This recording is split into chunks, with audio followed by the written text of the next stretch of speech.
Voilà, on continue le cours d'hier. On est aujourd'hui le 5 janvier et le 9 Tevet.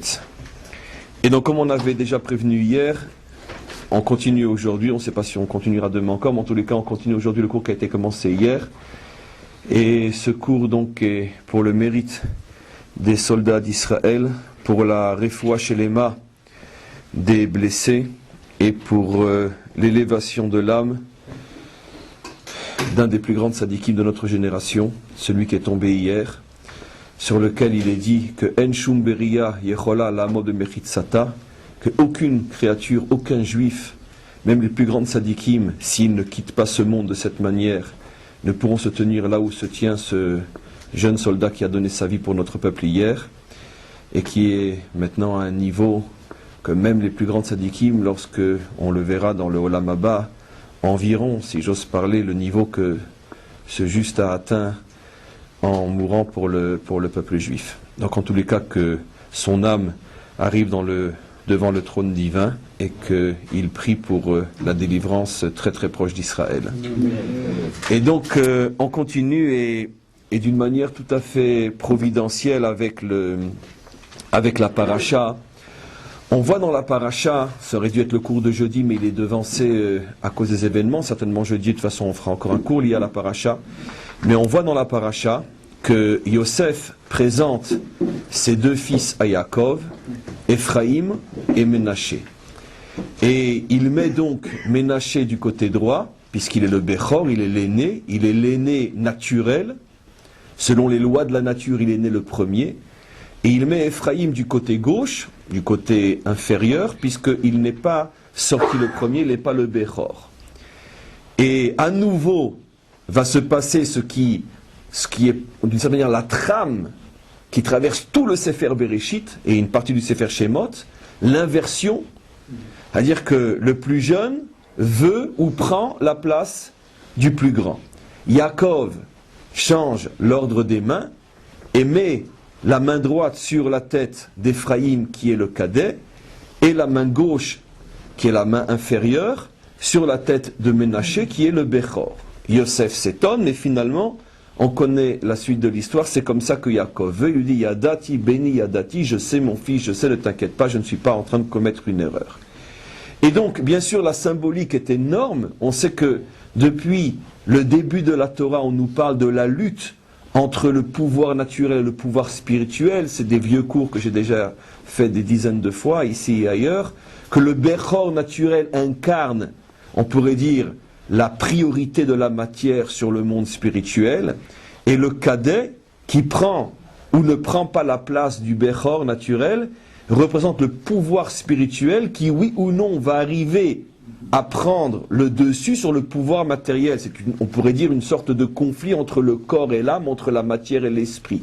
C'est exactement ce qu'on voit dans un midrash extraordinaire au sujet de la sortie d'Égypte. C'est pour ça que j'ai dit que ça continuait ce sujet-là aussi en Égypte, dans Sefer Shemot, où Hachem dit à Moshe de dire devant Pharaon, béni Bechori Israël. Mon Bechor à moi, c'est Israël. Votre Bechor à vous, dit le Midrash, c'est Esav, mais mon Bechor à moi, c'est Israël. Vous faites le choix de la puissance naturelle, mais moi, Dieu, je fais le choix de la puissance spirituelle. Et dans le monde spirituel, c'est toujours celui qui, sur le plan matériel, semble inférieur. C'est lui qui va prendre, on pourrait dire, le pouvoir. C'est ce que Hachem a répondu à Rivka lorsqu'elle s'est interrogée sur la lutte dans son ventre entre Esav et Yaakov. À ce moment-là, Hachem lui a répondu, Verav Yaavod Tsaïr, c'est le grand, c'est-à-dire celui qui est le grand sur le plan naturel, qui sera au service du petit, celui qui est petit sur le plan spirituel, mais qui s'appelle Bechori Israël, qui est le Bechor d'Hachem. Et donc Hachem a créé un monde volontairement où il y a deux pouvoirs, un qui visiblement est le plus fort, c'est le pouvoir matériel, un qui visiblement est le moins fort, c'est le pouvoir spirituel. Mais tout le but de l'histoire est d'arriver, on pourrait dire, à ce que le pouvoir spirituel prenne le dessus sur le pouvoir matériel, que Yaakov l'emporte sur Esav, que Israël l'emporte sur les nations. Et À chaque fois, donc, le problème se repose. Des fois, ça foire complètement et des fois, ça réussit. Au tout début de l'histoire, ça a foiré. Comment ? Caïn, le pouvoir matériel, le premier à sortir, a tué Havel. Il a senti que Havel allait prendre le dessus, puisque Hachem a répondu à l'offrande de Havel, il n'a pas répondu à l'offrande de Caïn. Caïn a tué Havel. Après, on a eu encore le conflit entre le Bechor de Abraham, qui était Ishmaël, et Yitzhak, qui est le cadet. Nouveau un conflit entre eux. On a nouveau un conflit après entre les deux enfants de Yitzhak, Esav, le Bechor naturel, et Yaakov, le Bechor spirituel, Ishtam, Yoshev, Ohalim, l'homme qui est intègre et qui étudie dans les tentes. Et on va voir que pour la première fois dans ces parachiotes-là, juste un petit peu avant avec Yehuda et dans notre paracha avec Yosef, pour la première fois on commence à avoir une inversion qui réussit et qui est acceptée. On va avoir une inversion qui est réussie et acceptée avec les enfants de Yehuda, Peretz et Zerach, les enfants qu'il a avec Tamar. Normalement, comme on le voit, écoutez bien le cours d'aujourd'hui car il est extrêmement profond et après son application dans l'histoire d'aujourd'hui et les derniers événements. Donc au niveau du ventre de Tamar, normalement, c'est Zerach qui aurait dû sortir le premier, et on sait qu'il y a eu une inversion dans le ventre. Peretz, qui aurait dû donc sortir le deuxième, n'a pas accepté de ne pas être le Bechor, et donc il a pris la place de Zerach. Bon, l'image de la Torah, c'est qu'il a fait à nouveau rentrer Zerach dans le ventre, et il a pris sa place, peu importe. À notre niveau, il y a eu une inversion, qui est une inversion, on pourrait dire, providentielle, car c'est clair que Zerach avait déjà commencé à sortir, comme le dit la Torah. Et après, tout d'un coup, il y a eu une intervention d'une force surnaturelle qui a fait que Zerach s'est remis dans le ventre et descendu. Il y a eu une inversion et c'est Peretz qui est sorti. Donc au niveau des enfants de Yehuda, on voit déjà qu'une inversion se produit. Et dans notre paracha, il y a une autre inversion qui se fait différemment, cette fois-ci par le biais de Yaakov. Yosef présente ses deux enfants dans le sens de l'ordre naturel, et c'est Yaakov qui fait l'inversion, c'est lui qui dit que non, c'est le petit qui représente la force spirituelle qui sera devant le grand qui représente la force matérielle. Ce n'est pas un hasard si les deux premières inversions réussies de l'histoire se font paradoxalement chez les deux rois d'Israël. Chacun des deux incarne un pouvoir, Yosef et Yehuda, puisque on sait que c'est justement pour ça qu'ils étaient en conflit. Toutes les parachiotes qu'on vient de lire, il y a un conflit énorme entre Yehuda et Yosef. Yehuda dit à Yosef, Amashol timshol banu, Amalor timlor banu, est-ce que c'est toi qui veux régner? D'après tes rêves, tu as vu qu'on se prosternait tous devant toi, c'est absolument impossible à accepter, c'est moi le roi. Et donc il y a une confusion entre deux. Qui dirige Israël? Et en vérité, dans la Parshat Vayigash la semaine dernière, sur le fameux verset Vayigash, Yehuda et Yosef, le Midrash dit, c'est la rencontre des deux rois. Pourquoi des deux rois? Parce qu'effectivement, deux rois vont sortir d'eux, Mashiach ben Yosef et Mashiach ben David, peu importe s'il s'agit de deux hommes ou deux tendances ou deux esprits, peu importe. Mais il y a deux courants messianiques qui traversent l'histoire et qui se retrouvent au moment de la délivrance, comme on l'a vu dans la Haftara de la semaine dernière, que le prophète prend deux morceaux de bois, sur l'un il est marqué Yosef, sur l'autre il est marqué Yehuda, et il les met ensemble, ils ne font plus qu'un morceau de bois, c'est-à-dire donc c'est les deux courants messianiques, Mashiach ben Yosef et Mashiach ben David, qui se rencontrent et s'unissent pour faire la délivrance finale. Mais jusqu'à cette rencontre, qu'est-ce que nous dit Yecheskel? Que le Ham Israël est divisé en deux peuples. Velo hiyu od keshne hamim, et ils ne seront plus comme deux peuples. Pourquoi? Parce qu'il y a une moitié d'Israël qui, elle, suit le courant du Mashiach ben Yosef. Il y a une autre partie d'Israël qui, elle, suit le courant du Mashiach ben David. Et comme on va le voir, ces deux courants, et on le sait bien sûr, ont du mal à trouver le point d'entente entre eux. Et c'est pour ça que notre peuple est constamment divisé de génération en génération. Et ces deux courants dans notre génération se retrouvent sous différentes formes. Par exemple, religieux, non religieux. C'est clair que les non-religieux incarnent à leur manière le courant messianique du type Yosef, c'est-à-dire la dimension matérielle, la reconstruction matérielle et physique de notre nation. Il y a le courant religieux qui est l'esprit, qui est le Ruach, qui est la dimension du Mashiach ben David. À l'intérieur du monde religieux, il y a les chassidim, les mitnagdim, il y a ceux qui étudient les secrets de la Torah, il y a ceux qui n'étudient que le niglé, il y a les charidim, il y a les datiim, et c'est en-sof. C'est constamment ces deux courants, plus un courant d'une certaine manière, on pourrait dire, met en évidence ou en avance la dimension matérielle, il appartient à ce qu'on appelle Mashiach ben Yosef, il n'y a rien de péjoratif, oh là là. Et dès qu'un courant met en évidence ou en avance surtout la dimension spirituelle, à ce moment-là, il appartient au courant Mashiach ben David. Mais l'un et l'autre ont un manque lorsqu'ils ne sont pas unis. C'est pour ça que il n'y a pas, on pourrait dire, on n'est pas dans le meilleur chemin quand on est Mashiach ben David, quand on est Mashiach ben Yosef. La preuve, c'est que Yecheskel dit que pour qu'il y ait la délivrance, il faut que les deux bois s'unissent et ne forment qu'un.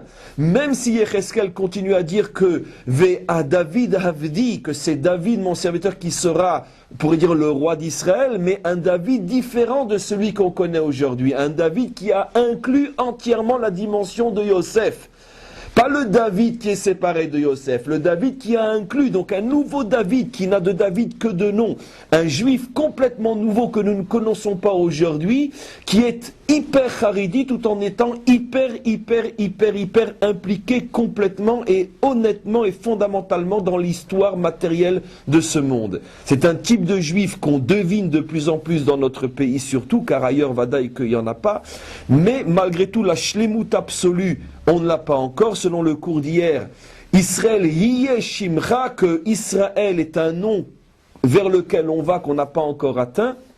Et la Shlemut du Mashiach, c'est un nouveau David qui a complètement intégré en lui la dimension de Yehuda, la dimension de Yosef, la dimension spirituelle, la dimension matérielle. Mais pourquoi il s'appelle David? Puisque tout le but, c'est de faire, on pourrait dire, de soumettre la dimension matérielle Yosef à la dimension spirituelle Yehuda. Donc automatiquement dans cette union des deux, malgré tout le Bechor sera celui qui incarnait la dimension spirituelle, bien qu'encore une fois le David de la délivrance n'a plus rien à voir avec le Haridi d'aujourd'hui, puisque le Haridi d'aujourd'hui c'est David sans Yosef, et il a autant un manque que Yosef sans David. Et donc c'est un homme complètement nouveau qu'on doit atteindre et découvrir, et cet homme complètement nouveau, c'est l'homme de la délivrance. En tous les cas, on comprend donc maintenant pourquoi ce sont ces deux rois chez lesquels vont se créer une inversion, puisque les deux sont le symbole d'une forme de Mashiach, Mashiach ben Yosef et Mashiach ben David. Donc automatiquement, bien que Yosef, sa tendance générale, c'est plus vers le matériel, il est le roi d'Égypte, il est le Mashbir. Et bien que Yehuda, sa tendance naturelle, c'est plus le spirituel, malgré tout, chacun, séparé de l'autre, doit opérer cette transformation, cette shlemut, de donner à la dimension spirituelle l'avantage. Car même dans Yosef, qui incarne la dimension matérielle, il y a dans le matériel, le matériel spirituel. Une matérialité sauvage, brutale, qui n'a aucun sens et aucun but, et une matérialité spiritualisée, morale, et qui va dans le but de ce que Dieu demande. Et donc c'est pour ça que Yosef lui aussi doit incarner ce renversement, que la dimension spirituelle à l'intérieur de la dimension matérielle doit prendre le dessus sur la matérialité pure et sauvage. Et donc c'est pour ça que la Torah nous montre d'une manière extraordinaire que chez ces deux personnages, on assiste à une inversion. Mais il va y avoir une différence fondamentale entre la manière dont l'inversion se fait chez Yosef et la manière dont l'inversion se fait chez Yehuda. Et c'est pas par hasard, ça correspond bien sûr à la différence fondamentale entre l'approche de Yosef et l'approche de Yehuda. Chez Yosef, l'intervention se fait par l'intervention d'un homme, qui est Yaakov. Ça veut dire un homme qui lui-même, par son intelligence, sa volonté, son choix, sa compréhension, décide de faire l'inversion. Chez Yehuda, l'inversion se fait d'une manière surnaturelle, par l'intervention de la providence, donc de Dieu, sans que l'homme ne puisse et ne fait quoi que ce soit. Puisqu'au niveau de Yehuda, c'est une inversion qui se fait par l'intervention d'un miracle à l'intérieur du ventre de Tamar, et donc la différence fondamentale. On retrouve bien sûr tout de suite la différence fondamentale entre l'approche de Yehuda et l'approche de Yosef. Quelle est la marloquette fondamentale entre les deux? La marloquette fondamentale entre les deux, on l'a déjà touché dans d'autres cours. C'est au niveau du dénominateur commun qui est valable pour toutes les facettes de la Yahadout, au niveau de ces dénominateurs communs, quel est le point le plus important? Et j'explique. Le dénominateur commun à toute la Yahadout, toute tendance confondue, tendance à l'intérieur du Shulchan Aruch bien sûr, c'est que il y a une association entre Dieu et l'homme. Dieu n'a pas l'intention de tout faire tout seul, et l'homme n'a pas le droit de demander à Dieu de tout faire tout seul. Il y a une association, Asher bara Elohim la asot, j'ai commencé le travail, c'est à vous de le terminer. Ça, c'est le dénominateur commun à toutes les tendances authentiques du judaïsme. C'est clair que nous ne sommes pas une religion où l'homme doit tout faire tout seul, et nous sommes encore moins une religion où Dieu prend tout en charge. Il y a donc une association entre les deux. Sur ça, il n'y a pas de marloquette entre Yosef et Yehuda. La marloquette, elle est au niveau des termes de l'association. Est-ce que c'est du 50-50 ou bien du 60-40 en faveur de l'homme ou du 60-40 en faveur de Dieu? Alors du 50-50, c'est sûr qu'il n'y a pas. C'est clair que non. Et ça, on le sait, c'est pas le sujet maintenant, on le sait du Zohar et surtout de la Kabbalah, que même dans Tiferet, même dans le Kav Ha'emtsa'i, dans le Kav du milieu, il n'y a jamais, on pourrait dire, moitié-moitié des sphirotes de droite et gauche. C'est toujours noté au klapé chesed ou noté klapé din. Par exemple, la différence qu'il y aura, mais je ne veux pas maintenant faire un cours de Kabbalah, mais la différence qu'il y aura par exemple entre Tiferet et Yesod, Tiferet est une sphira, un attribut du milieu, et Yesod est aussi un attribut du milieu. Mais dans Tiferet, le milieu c'est 60 de Chesed et 40 de Din, alors que dans Yesod, c'est 60 de Din et 40 de Chesed. Les deux sont au milieu parce qu'elles intègrent les contraires, mais l'intégration n'est pas 50-50, elle est nulle part 50-50. Et donc, le Nimshal, le sous-entendu est que évidemment il ne peut pas y avoir une association 50-50 homme-dieu, c'est absolument impossible. Il y en a forcément un qui agira plus que l'autre, et c'est là que se joue la marloquette fondamentale entre Yehuda et Yosef. Yehuda, incarnant essentiellement la dimension religieuse, va dire que dans l'association entre l'homme et Dieu, c'est surtout Dieu qui agit, c'est-à-dire que le travail de l'homme est un travail essentiellement de émouna, de bitoul, d'annulation devant Dieu, de se faire le réceptacle, le témoin des merveilles, des prodiges et des miracles de Dieu. C'est pour ça que David est entièrement tefila, ve'ani tefila, il se lève à Chatzot à minuit et il chante les louanges de Dieu. C'est un homme qui est constamment, comme on le voit, à chaque fois qu'il a un différend, une difficulté, une guerre, il est constamment en train d'appeler Dieu. Attention, c'est un guerrier, et ô combien un guerrier. Mais dans sa relation avec Dieu, pour la moindre chose, il demande à Dieu. On voit, si vous connaissez, j'espère, le Nach, la vie de David, on voit c'est un homme, pour n'importe quoi, il demande à Dieu. Je veux dire, il doit savoir si je prends à droite ou je prends à gauche. Un homme qui est en état de dvékout total. Ça ne lui vient même pas à l'idée de prendre une décision sans faire référence, sans demander à Dieu. Vous me direz, bon, lui, il est directement branché, mais ça ne s'est pas fait gratuitement. Il a travaillé toute sa vie pour avoir ce branchement, et il y a chez lui un automatisme, on pourrait dire presque naturel, qu'avant tout engagement à droite ou à gauche, il concerte Dieu, par le biais de la prophétie ou par le biais des Urim Vetumim, comme on le voit dans la Bible. C'est qui chassid ani chazak, c'est pour ça qu'il s'appelle chassid.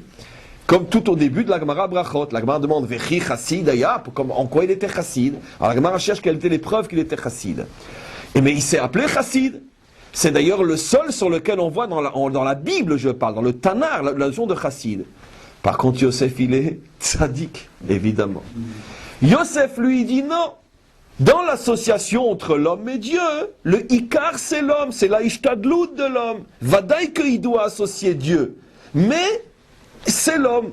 On pourrait dire que l'un séparé de l'autre, ne m'en voulez pas pour les modèles, mais ils sont plus ou moins justes. Yosef serait plus le Dati et Yehuda serait plus le Haridi. Au niveau des modèles tels qu'on les connaît aujourd'hui. Le Haridi va mettre essentiellement en évidence la dimension divine, et le Dati, qui intègre entièrement la dimension spirituelle, malgré tout insiste énormément sur la dimension sur la dimension terrestre. Un exemple clair aujourd'hui, la majorité des Haridim qui sont impliqués dans la guerre aujourd'hui, c'est-à-dire qui ne s'en foutent pas, donc jeûnent, prient et étudient et font de la tzedaka plus que d'habitude, alors que la majorité des datim impliqués sont avec un fusil à la main sur le terrain d'une manière concrète.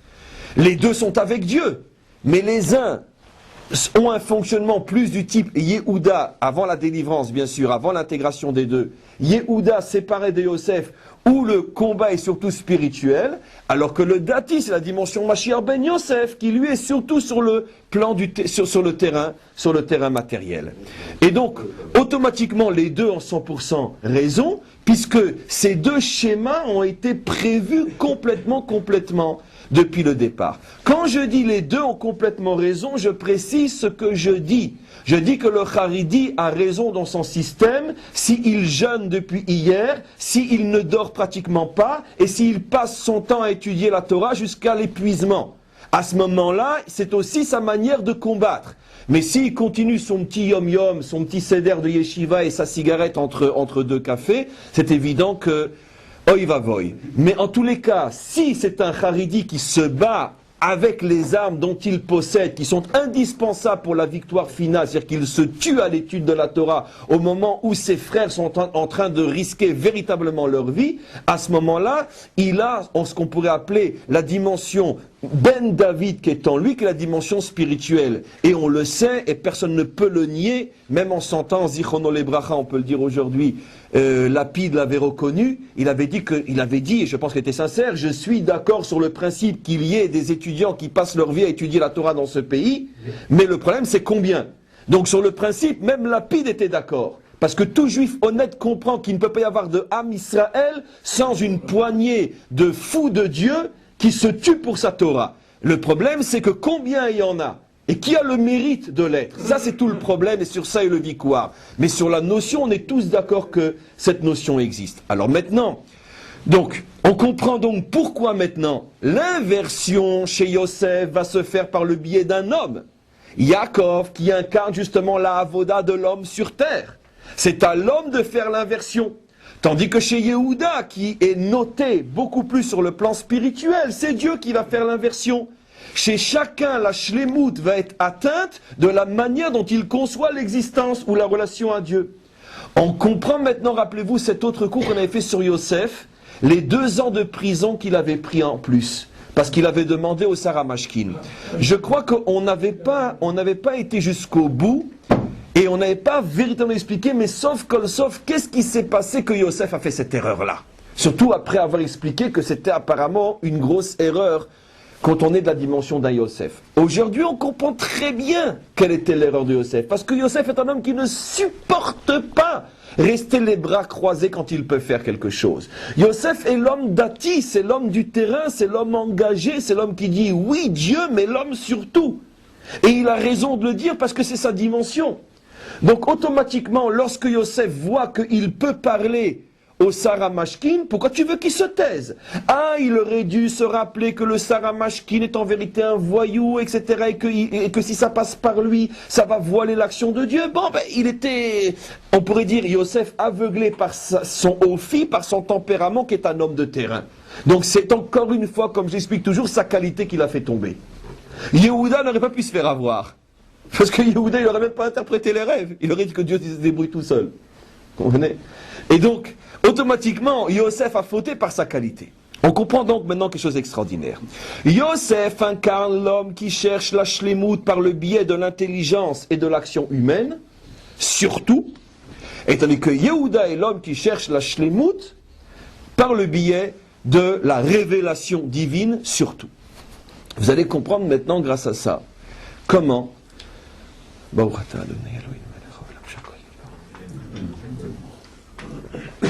on retrouve d'une manière tout à fait fabuleuse dans l'histoire, tout à fait ponctuelle et actuelle, comment le conflit avec nos voisins se situe très précisément au niveau de la Judée-Samarie, le territoire de Yosef et le territoire de Yehuda. Puisque la Samarie c'est le territoire, Shomron, c'est le territoire de Yosef. Et Aza, comme on l'a expliqué hier, c'est le territoire de Yehuda. Et dans Yehuda lui-même, il y a d'autres territoires bien sûr où il y a un problème, Hebron, etc. Mais le problème véritable dans le territoire de Yehuda, c'est Aza, la bande côtière, qui fait partie, comme on l'a démontré hier, intégrante du territoire de Yehuda, en tout cas au moment de la délivrance finale. Dans la Samarie, le territoire de Yosef. C'est fabuleux de voir comment la Providence joue avec les concepts bibliques. Et on aurait pu imaginer que, je sais pas, moi, il y a un conflit, j'en sais pas, moi, il y a un conflit dans le Galil, il y a un conflit partout, mais en tout cas, dans le langage du monde, la Judée-Samarie, les territoires, c'est la Judée-Samarie, bien que les Arabes pensent que les territoires, c'était Tel Aviv aussi. Mais, en tout cas, Ramat Aviv, c'est sûr, parce que Ramat Aviv a été construit sur un village arabe qui existait avant 48. Mais en tous les cas, dans le langage universel, la Judée-Samarie. Qu'est-ce que dit le monde? Le conflit, il est les territoires de Yosef et Yehuda, les deux rois d'Israël, Mashiach ben Yosef, Mashiach ben David. On pourrait déjà s'arrêter là, on a déjà tout compris. Mais il y a quelque chose d'absolument extraordinaire. En plus, la capitale, on pourrait dire, du problème par rapport à Yehuda, c'est Aza, et la capitale du problème par rapport à Yosef, c'est Ramallah, qui est la Samarie, Gamour. Parce que il y a aussi d'autres territoires qui sont ni Aza, ni la Samarie, qui sont par exemple toute la région de Hebron, etc. Mais les capitales, là où se trouve, on pourrait dire, le moteur du problème, Ramallah et Aza, Yosef et Yehuda. Ramallah qui est juste en face de Shrem, bien sûr, là où est enterré Yosef. Mais plus encore, on va arriver d'une manière tellement extraordinaire. Comment Hachem fait les choses? Comment la Torah aujourd'hui est devenue véritablement un livre qui suffit simplement de voir, de lire. C'est-à-dire qu'on voit l'histoire et on comprend la Torah. Les deux types de voisins, celui de Ramallah et celui de Aza, correspondent chacun à la klipa, à l'impureté, qui vient s'opposer très précisément à Yehuda et à Yosef. Pourquoi? Achaf, ce qu'on appelle l'OLP, se trouve à Ramallah. Hamas se trouve à Aza. Qu'est-ce qu'a dit celui qui a le mieux résumé le cours d'aujourd'hui, celui qui a préparé le cours d'aujourd'hui, c'est Pérez. Pourquoi? Qu'est-ce qu'a dit Pérez? Ça fait 50 ans que je me bats pour faire la paix avec nos voisins. Mais avec cela, même moi, je dis que c'est absolument impossible. C'est au-delà de la raison humaine. C'est surnaturel. Lui, il dit absurde, et moi je dis surnaturel. C'est la même chose, lui dans son langage de laïque, et moi dans mon langage de religieux. Ça veut dire que, qu'est-ce qu'il est en train de dire? Le problème avec le Hamas, c'est un problème qui dépasse l'entendement humain. J'ai fait toutes les guerres d'Israël, je suis, on pourrait dire, le pionnier de la paix dans ce pays. Je suis prêt à faire la paix avec le monde entier, avec nos voisins de Ramallah. C'est moi qui ai tout fait pour y en arriver. Et j'ai le prix Nobel pour ça. Mais avec le voisin de Aza, moi je dis c'est absolument impossible. C'est-à-dire pour ça que on pourrait dire ce qu'il dit aujourd'hui dans le monde a un poids énorme. Une des raisons essentielles qui fait que le monde plus ou moins c'est en gros, on le doit à Pérez cette fois-ci. Parce que quand on entend Pérez dire « Même moi je ne comprends pas », qu'est-ce que vous voulez? Qu'est-ce que vous voulez que je leur dise? C'est un retournement inimaginable, c'est un miracle incroyable. Ça veut dire que celui qui est reconnu dans le monde entier comme étant l'homme du shalom dit « Avec eux on ne peut pas ». Qu'est-ce que vous voulez que les autres disent? Donc qu'est-ce qu'il est en train de reconnaître Pérez? Que là-bas se joue un problème surnaturel. C'est-à-dire que les données n'ont plus rien à voir avec les catégories mentales d'un homme sur Terre. Vous avez tout compris. Alors maintenant, on va dire à Pérez, viens écouter le cours, tu vas comprendre pourquoi. Parce que à Ramallah se trouve la klipa qui vient voiler la force de Yosef. Donc c'est une klipa qui reste rationnelle, puisque Yosef c'est l'homme de la raison. C'est l'homme qui pense que tout doit être résolu par l'intelligence, par la discussion, par l'effort, par l'investissement. Et donc automatiquement, comme la klipa correspond toujours au niveau du tov, automatiquement la klipa est aussi une klipa qu'on peut raisonner, avec laquelle on peut parler, on peut essayer de négocier. Puisque elle a en face d'elle un tov qui n'est pas surnaturel, donc automatiquement elle n'a pas besoin, elle, d'être surnaturelle. C'est, on pourrait dire, logique contre logique. La logique Israël contre la logique Palestine. Mais ça reste dans le domaine de la logique. C'est quand même le même peuple. Non, pas du tout. Pas du tout, d'abord. Le même leadership. C'est le même peuple sur le papier. Mais vous savez très bien que mettez l'OLP et le Hamas ensemble, d'accord? C'est le meilleur service qu'on pourrait rendre à Israël. Donc ne parlez pas de même peuple. Entre eux, s'entretuer. Donc c'est ce que je lui réponds. C'est pas le même peuple. Puisqu'ils se haïssent plus entre eux qu'ensemble ils haïssent Israël. Ça c'est barour, c'est clair. Donc c'est un peuple conçu sur le papier, mais il n'est pas plus peuple que l'eau et le feu. En Samarie, il y a quand on rentre dans la sociologie des villes, il y a des tribus et des familles qui s'opposent complètement, qui sont déchirées entre familles, déjà entre eux mêmes. Mais bien sûr, bien sûr, il n'y a pas de peuple palestinien, c'est tout simplement une invention politique pour détruire Israël. Et donc il n'y a qu'à voir comment ils se comportent entre eux. En tous les cas, donc maintenant on comprend.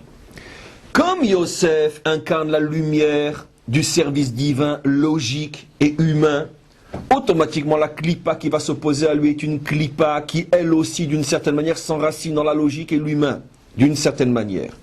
Tandis que Yehuda, qui doit dévoiler la puissance surnaturelle de Dieu, c'est-à-dire l'incapacité de l'homme de s'en sortir seul, il faut un dévoilement inimaginable. Automatiquement, pour l'amener à ce dévoilement, on lui amène une clipa que aucun homme sur terre ne peut venir à bout d'elle. Ni l'armée, ni rien. C'est-à-dire que, idéologiquement parlant, on est en présence d'une clipa que seul Dieu peut anéantir. Pourquoi? Parce qu'elle s'enracine à un niveau qui est complètement au-dessus de la bonne volonté de l'homme. Et donc on comprend effectivement que tout le ta'alir qu'on vit ces dernières années est justement causé par on pourrait dire, par ce problème que les politiciens n'ont pas été capables, ne connaissant pas la Torah, et il n'y a pas que les politiciens qui ne connaissent pas la Torah en vérité, surtout même les religieux qui les soutiennent, ne connaissant pas la Torah, ils n'ont pas compris que d'une certaine manière, ils avaient en face d'eux une clipa qui en cachait une autre, un train qui en cachait un autre, et qu'au fur et à mesure qu'on penserait résoudre le problème avec la clipa de Yosef, nous exploserait la figure la clipa de Yehuda. Pour la simple raison que tout Mashiach qu'il est, Yosef n'est pas le vrai et le dernier Mashiach. Il n'est que celui qui prépare la venue du Mashiach ben David. Et donc automatiquement, plus on s'approche de la résolution du problème avec la clipa Ramallah, à ce moment-là, explose de plus en plus forte la clipa Aza. Comme pour nous montrer que vous n'avez rien compris, que si d'une certaine manière nos voisins étaient tous du type Klipat Yosef, du type Ramallah, plus ou moins, sans rentrer maintenant du tout dans l'aspect religieux et politique, mais plus ou moins on peut imaginer que plus ou moins on aurait pu s'en sortir, mais la providence nous empêche d'arriver à cette solution-là, et c'est pour ça qu'elle a créé la Klipat Hamas. Parenthèse, c'est absolument sidérant. J'ai eu un commentaire hier pour la première fois qui m'a assez surpris, Boskivo, et ça rejoint en filigrane ce que vous dites, à savoir que Sharon aurait précipité, pour différentes raisons, mais la raison principale pour laquelle il aurait précipité le retrait de Gaza, c'était parce que il savait que, disons que avec ça on ne pouvait rien faire, et qu'il valait en faisant ce qu'il a fait et en laissant cette clipa apparaître comme telle, en tout cas le Hamas apparaître comme tel, ça hypothéquait la possibilité de faire en Judée-Samarie. C'est-à-dire qu'il aurait eu cette je ne sais pas si elle est vraie, il aurait eu cette prémonition qu'en larguant Gaza, on pouvait mieux descendre la Judée-Samarie. Ce qui est sûr en tous les cas, on ne peut pas savoir. Non, mais de toute façon, non, ne tombons pas sur la critique d'un homme ici, c'est vraiment pas intelligent. Mais en tous les cas, ce qui est sûr et certain, c'est que même si il n'avait pas cette pensée, c'est clair que c'est le résultat providentiel de ce qui s'est passé. Et d'ailleurs, ça c'est clair. Donc d'une certaine manière, si on utilise le principe de Megalgelim Zchut Aliyev Zakai, on pourrait même presque dire que finalement il a été utilisé par la Providence pour empêcher une chose qui aurait été catastrophique pour nous, la signature d'un traité de paix avec Achaf. puisque de toute façon il ne pourra plus jamais y avoir un traité de paix avec Achaf, puisque de toute façon le Hamas, comme on l'expliquait hier, ne sera jamais irradié jusqu'à la venue de Mashiach. On espère encore tout à l'heure, mais en tout cas au niveau du concept, il n'y a que Mashiach qui peut irradier le Hamas. Et donc, comment irradier que Irradier aussi. Pour des réalités. Hein Avec du plutonium. Ce qu'on a dit, c'est ça le sort d'Amalek, oui. La thèse, Oui. la thèse comme quoi on rentre maintenant à Gaza Oui. pour y mettre Ramallah en fait. Est-ce que vous voyez dire Pour y mettre Pour y mettre le Ramallah, c'est-à-dire pour Oui. ramener là-bas. Complètement faux. Oui, mais ça, c'est complètement faux. C'est Mais il n'empêche que dans impossible. l'esprit de l'analyse que vous avez donnée. Mais justement, c'est ça l'erreur fondamentale. Et c'est ça ce que Yehuda, mais là tu touches le fond du problème. C'est exactement ce que Yehuda a dit à Yosef. Après, je traduis ça en termes actuels.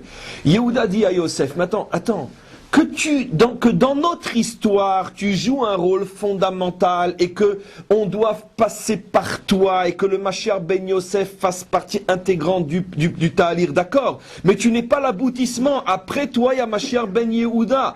Et je vois, dit Yehuda, Yosef, que tu interprètes mal tes rêves. Tu les prends comme une finalité en tant que telle. Ce n'est qu'un ta'alir, qu'un processus. On passe par ta malchoute, mais ta malchoute, elle n'est qu'en chutz la'aretz, ça veut dire en dehors du vrai challenge, qui est la délivrance finale. Et donc de la même manière, si on continue, et c'est ce qui nous expose à la figure, si on est en train de vouloir faire à Gaza la même erreur fondamentale que les Américains ont fait en Irak. D'accord ? Ça veut dire que plus on voudra imposer à nos voisins du territoire de Yehuda le modèle de Ramallah, et plus on va vers une catastrophe au niveau Hamas. Et si c'est pas Hamas demain, il s'appellera autrement. Mais on ne peut pas, c'est absolument impossible, tu ne peux pas transformer le feu en eau, c'est absolument impossible, on n'est pas alchimiste. La clipa qui se trouve dans le territoire de Yehuda et Hamasnik, tu peux pas la changer. C'est absolument impossible. Mais c'est pour ça qu'elle n'existe que pour nous amener à Mashiach ben David. C'est ça le problème. C'est là où est tout le conflit. C'est-à-dire que c'est là qu'on touche le cœur du problème entre les laïcs et les vrais religieux. Qu'est-ce que disent les laïcs? Les laïcs, et c'est ça, on veut dire la peau de banane. Qu'est-ce qu'a fait Hachem? Il nous a donné un modèle du type Ramallah, qui nous laisse croire qu'on peut s'en sortir. Et c'est vrai que s'il n'y avait que le modèle du type Ramallah, on pourrait, oui, s'en sortir. Mais c'est une peau de banane. Mais cette peau de banane, tous les politiciens et tous les faux religieux tombent dedans. Ça veut dire que, puisque, vous voyez bien, alors c'est évident, quand tu tiens le discours du non, alors, je comprends très bien que Pérez nous dit, mais enfin, mais vous êtes des intégristes, des fous, des malades, vous empêchez le monde de vivre. Retournez dans vos synagogues. Il a 100% raison. Le discours d'extrême droite, d'accord, laïque ou religieux, est un discours insupportable. Il ne tient pas la route face à la réalité. Mais de quelle réalité? De la réalité ramalicienne. D'accord? Ramalik, Ramallah. Ça veut dire que c'est vrai. Mais toute l'erreur des politiciens, c'est qu'ils se braquent sur le modèle Ramallah. Ils disent, mais regardez, ça peut marcher. Voilà. Alors, comme Hachem voit que eux ont glissé sur la peau de banane, d'accord, et que, d'une certaine manière, le discours, on pourrait dire, qui est appelé ultra extrémiste, est un discours qui est véritablement extrémiste puisqu'il ne tient pas compte de la réalité, qu'est-ce que fait Hachem? Il dit, mais les uns et les autres, vous n'avez rien compris. Vous qui dites il ne faut pas faire la paix, vous n'avez rien compris. Pourquoi? Parce que vous voyez bien que ça peut marcher avec Ramallah. Vous qui dites on peut faire la paix, vous voyez bien que ça ne marche pas non plus parce qu'il y a le Hamas. Alors qu'est-ce qu'on fait? Qu'est-ce que fait Hachem? Il fait exploser Gaza. Et Gaza vient faire comprendre à tout le monde que tout le monde se trompe. En vérité, la solution n'est entre les mains ni d'une extrême ni d'une autre. La solution, elle est de plus en plus, d'accord, que le Ham Israël est en train de prendre, on pourrait dire, le chemin qui aboutit sur le surnaturel. On ne peut pas s'en sortir sans le nes de la délivrance. Il n'y a pas de solution politique au problème. Pourquoi? Parce que nous sommes confrontés avec la clipa de Yehuda à quelque chose qui puise aux racines du surnaturel. Encore une fois, c'est pas moi qui le dis, c'est Pérez. Et donc, automatiquement, et la seule arme possible, la seule solution possible, c'est un engagement complètement surnaturel. C'est l'engagement à la délivrance. Alors maintenant, Les laïcs, eux, ne veulent pas. Puisque cette conclusion, c'est faire l'aveu de l'échec du sionisme laïque. Ça veut dire que le Hamas, qu'est-ce qu'il est en train de prouver? Que tout le rêve sioniste est impossible. Il n'y aura pas de place pour des juifs qui sont comme les autres sur cette terre. C'est ce que le Hamas nous rappelle sans arrêt. On ne vous laissera pas être un peuple comme les autres sur cette terre-là. Donc, face au Hamas, c'est tout le projet sioniste qui est en train de s'écrouler. Avec Achaf, c'était facile, on s'en sortait. On leur fait une petite banque, un petit truc, un petit machin, on achète pot, et une petite guerre de temps en temps pour leur rappeler que... Et c'est tout, ils sont gentils, mignons. Et de temps en temps, voilà. Je dis n'importe quoi, je sais bien, mais globalement, c'est pas le problème. Donc, d'une certaine manière, le rêve sioniste laïque a besoin de Achaf. Pourquoi? Parce que justement, ça prouve que on peut s'en sortir. Mais Hamas, c'est absolument impossible. Qu'est-ce que nous dit Hamas? Hamas nous dit... Impossible. On est des fous. On se fait sauter, on envoie nos enfants se faire sauter, nos mamans distribuent des bonbons à chaque fois qu'on leur ramène un enfant en morceaux. On est des fous. Alors, où sont les fous parmi vous? C'est sûr que les fous parmi nous, il y en a peu. Il n'y en a pas. Comprenez? Donc, on voit comment Hachem, d'une certaine manière, a distribué une peau de banane inimaginable, et tout le problème est là. Les laïcs, ou d'une certaine manière, toute la tendance, s'il vous plaît, toute la tendance qui continue à croire que la paix est possible, on pourrait dire s'encrasse et s'enlise dans la vision uniquement de Ramallah et de tout ce qu'elle signifie, et donc automatiquement, on ne peut pas avancer, puisque tu coupes la réalité en deux, tu ne veux voir qu'une partie de la réalité. Donc c'est clair que, d'une certaine manière, ce qui est en train de se passer aujourd'hui est extrêmement important. Alors, comment on fait? Déjà, c'est ce que j'explique. Ce qui est en train de se passer aujourd'hui est une chose inimaginable. Pourquoi? Parce que, sauf kol sauf, je ne sais pas si vous vous rendez compte de ce qui est en train de se passer. Et quand j'ai parlé de Pérez tout à l'heure, et je l'ai fait avec Bémet, tout le kavod qui lui est dû pour ce qu'il dit et ce qu'il fait en ce moment, je ne sais pas si vous vous rendez compte, les nissim qu'on est en train de vivre en ce moment. Je ne vais pas, dans le cadre du cours d'aujourd'hui, vous comprenez pourquoi, rentrer trop dans le détail par rapport à ce qui se passe là-bas, par rapport à des choses incroyables que Israël fait, qu'il n'aurait jamais osé faire, s'attaquer à des symboles comme des mosquées ou des choses comme ça. Mais c'est fou, on ne se rend pas compte de ce qui se passe. On ne se rend pas compte, comme je dis toujours, que nos yeux s'ouvrent et que nos yeux comprennent qu'il y a des bouleversements dans l'histoire, même si ce n'est qu'un feu de paille, ça y est, on l'aura vu, ça veut dire que c'est possible. Israël est en train de faire des choses qui, dans la mentalité, on pourrait dire, psychologique et politique d'il y a encore seulement 2 ou 3 ans, étaient impossibles. Bombarder une mosquée parce qu'on sait qu'il y a des armes, mais on a laissé tuer les meilleurs d'entre nous pour ne pas toucher une mosquée au Liban. L'élite d'Israël est morte pour ne pas toucher une mosquée alors qu'on savait qu'elle était bourrée de terroristes. Et voilà que tout d'un coup aujourd'hui Israël change. Israël comprend que non, qu'après tout la vie d'un soldat juif passe avant une mosquée. C'est une révolution au niveau du changement de mentalité. Et ça passe comme une lettre à la poste. Personne ne dit rien, à part quelques malades mentaux qui ont manifesté samedi, bien sûr, samedi pour eux et Shabbat pour nous, à Tel Aviv. Ça passe, tout le monde comprend. Et combien d'autres choses que j'ai pas envie maintenant de dire. Et puis c'est pas ça. Vous savez que, et je vous en supplie, ne tapons pas sur les gens, on en parle pour le bien. Le Ramon, qui a refusé de signer à la manière dont c'était présenté l'engagement donc terrestre à Gaza, parce que n'était pas marqué explicitement qu'on rentre pour détruire le Hamas. Et vous vous rendez compte? Mais je vous en supplie, ne cherchez plus des miracles à midi à 14h. Arrêtez de lire la Torah. Regardez ce qui se passe dans les journaux. Mais c'est pas un miracle.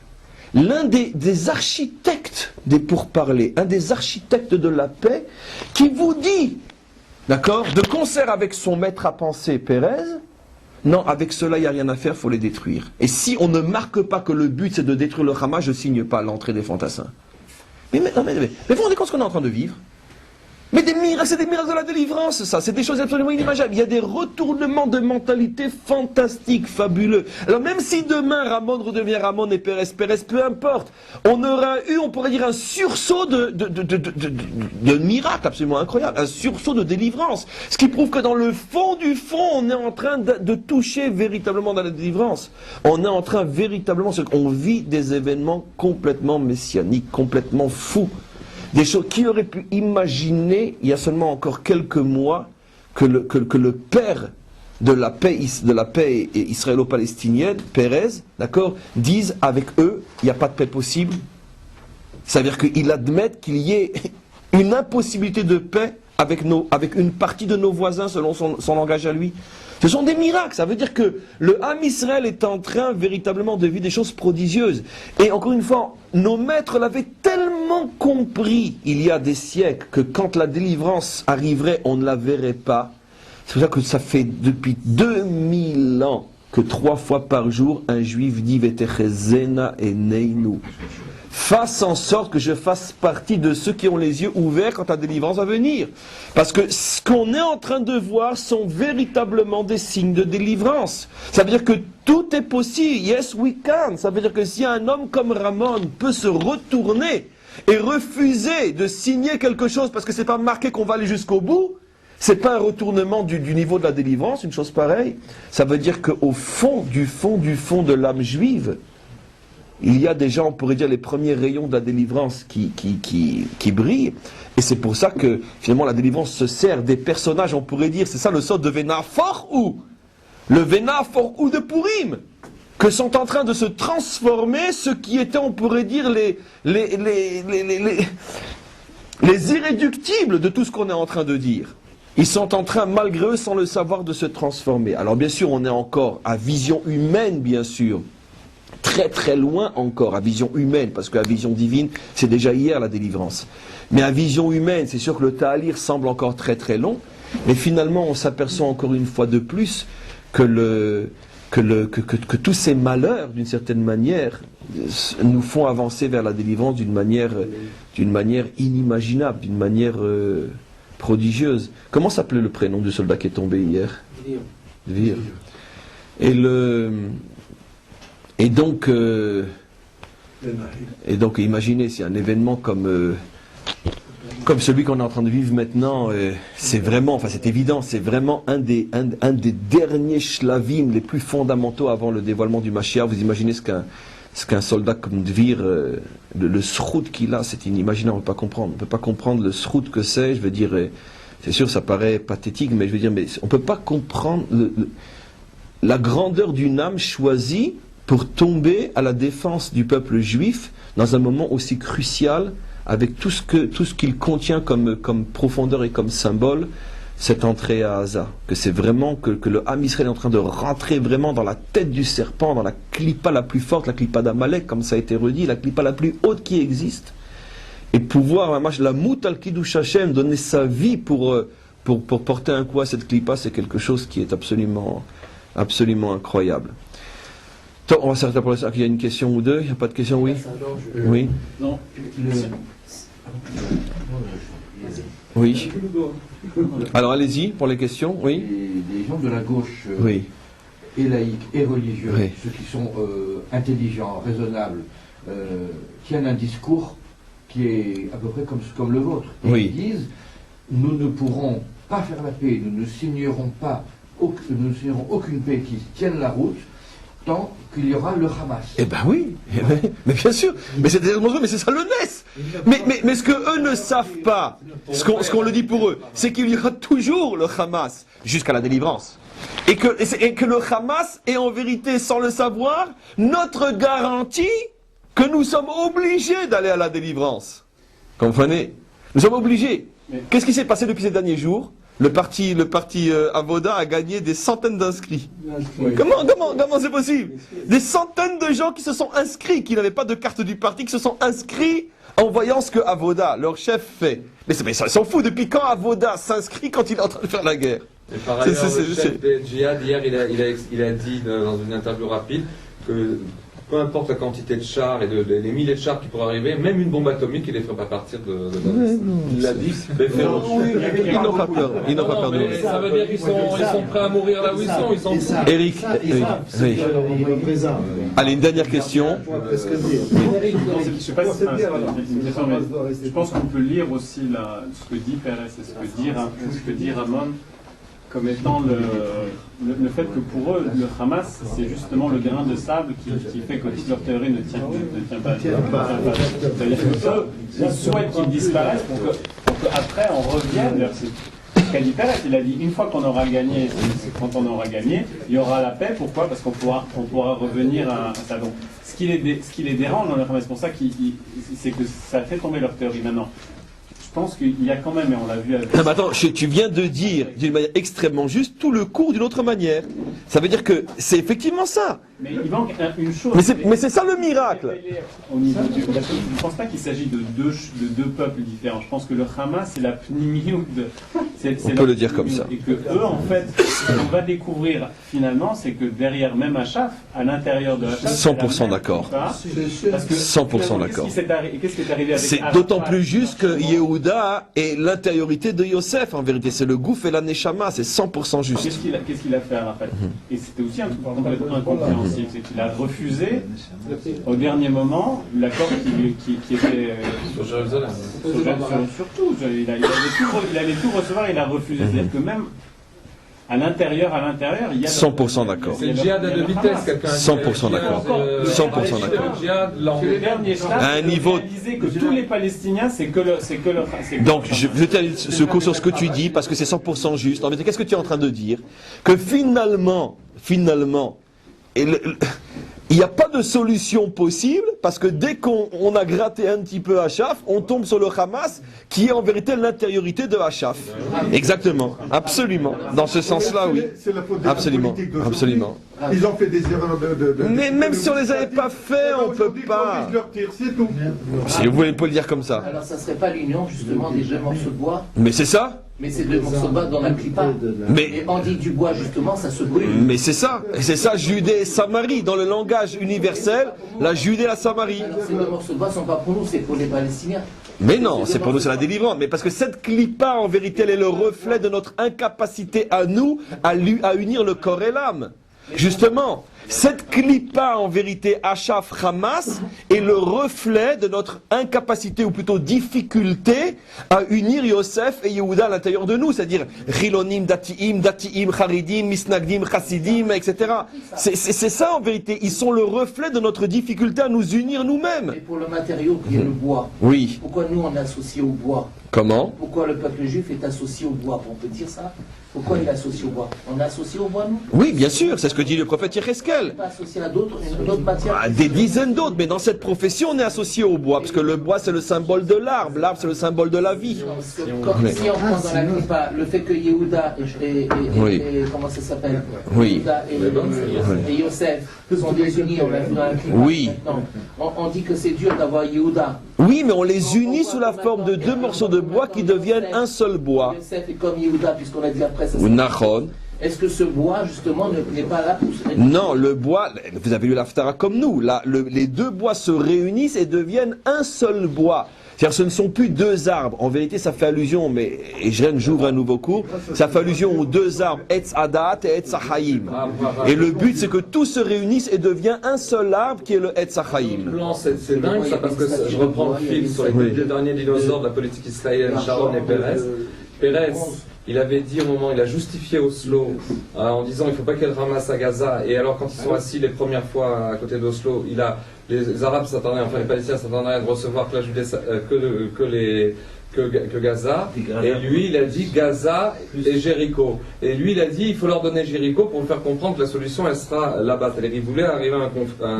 Alors que Sharon, à un autre stade, qui est l'autre dinosaure, il a largué Hazak. Il y a un chiasme là, c'est-à-dire exactement sur deux types de juifs, parce qu'on peut penser ce qu'on veut. Mais Pérez, c'est un certain modèle, et Sharon, c'est un autre. Si vous voulez qu'il pose des questions, Oui, mais on ne va pas regarder le chat. En tout cas, si on prend les rachets des votes de Achaf et Hamas, ça fait justement. Nous revenir en tant que frères. Hazak. Nous, Tov, voilà. Voilà. Alors on arrête le cours pour aujourd'hui et à très très très bientôt.